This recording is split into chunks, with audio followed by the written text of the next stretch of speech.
اعوذ باللہ من الشیطان الرجیم بسم اللہ الرحمن الرحیم۔ ہم حضرت کی فوج کے متعلق پڑھ رہے تھے، بیان کر رہے تھے کہ امام کے کمانڈر ان چیف جو ہیں 313 ہیں، 4000 اور 10,000 سپاہیوں کی تعداد، جیسے کہ بعض روایات میں ہے وہ امام کی پوری فوج کی تعداد نہیں بلکہ روایات سے ہے۔ ایک روایت ہے 4000 اور ہو جائیں گے 10,000۔ مخصوص فوج کے بارے میں ہے کہ امام کی جو فوج ہے 313 جو کمانڈر ہیں ان میں سے ہر ایک خود کو 300 میں سے سمجھتا ہوگا، یعنی ہر ایک کے پاس 300 افراد جیسی طاقت ہوگی جو کہ امام زمانہ کی فوج ہے۔ اس وقت ہر مومن کی توانائی 40 مومن کے برابر ہوگی، اور 300 جو سامنے ہوں گے ان کے مقابلے میں ایک ہی کافی ہوگا، اور اس میں ان 300 میں سے ہر ایک میں 40 مومن کی طاقت ہوگی، اور ہر ایک 300 فوج رکھتے ہیں کہ خود کو اس احتمال کی بنا پر امام کی فوج کی امام زین العابدین علیہ السلام فرماتے ہیں کہ جو لوگ حضرت کی مدد کے لیے اپنے بستروں سے غائب ہو جائیں گے ان کی تعداد، ایسے لوگ جو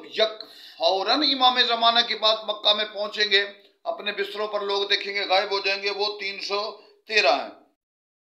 یہ 313 آنن فانن امام زمانہ کے دربار میں پہنچ جائیں گے،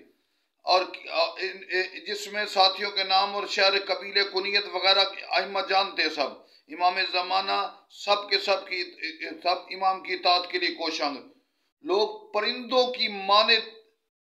ان کے ارد گرد، جیسے پرندے بھاگ کے آتے ہیں، پرندوں کی مانند ارد گرد جمع ہو جائیں گے، تاکہ 314 میں سے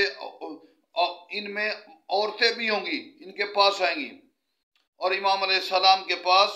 عورتوں کی تعداد 40 ہے، ملتی ہے روایات میں، اور یہ تمام مکہ میں ہی حضرت کے آغاز ظہور میں پہنچ جائیں گے۔ جب امام زمانہ بستی کرا سے اچانک مکہ میں آئیں گے تو یہ طاقتور ترین مخصوص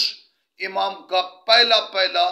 دستہ امام تک پہنچ جائے گا، اور اس کے بعد یہ فوج ہزاروں لاکھوں میں ہوتے ہوئے امام زمانہ اس وقت 4,200 مذہب ہیں،